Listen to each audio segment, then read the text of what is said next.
2 years ago, I went on a mission trip to South Africa in 2012, and I became very sick while I was there.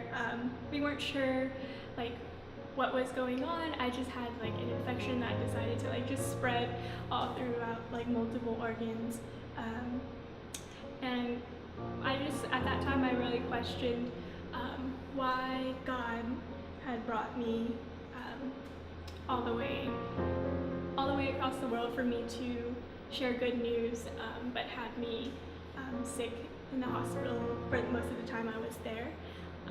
So when I got back to the United States, I just started going to the doctors a lot and trying to figure out what went wrong. There was a lot of just like doctors who just kept on doing test after test and just didn't know. Went to multiple doctors to get second, third, fourth, fifth opinions. And finally, about 8 months later, a doctor found out what was wrong with me, and they found out that I have a rare organ disease in which the organ lining in my hollow organs are abnormally thin. So that just means that they function differently, and sometimes they fail to function properly. So what that means for me is I go through treatment, which is a very similar treatment to chemotherapy, in which I'll like lose my hair and like I'll feel weak, and the treatment is supposed to just help me feel better in the long run.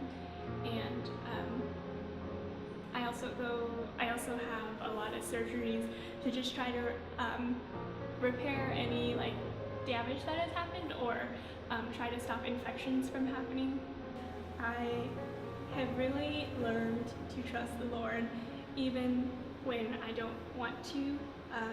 There are a lot of times where I didn't want to live anymore because either the pain would be so strong physically or emotionally, and I knew that it was just very difficult for me to go through treatment and surgeries, just a lot of pain, and as well as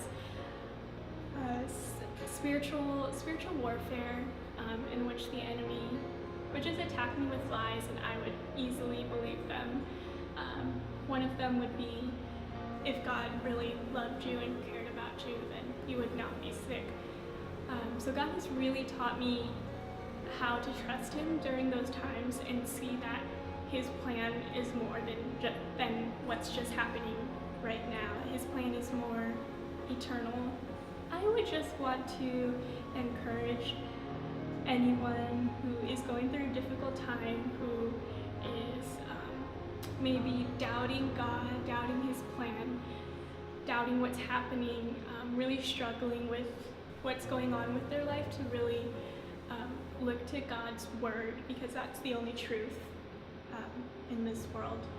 Just trusting that the Lord has a plan for your life that He will use in so many ways that you probably won't even imagine.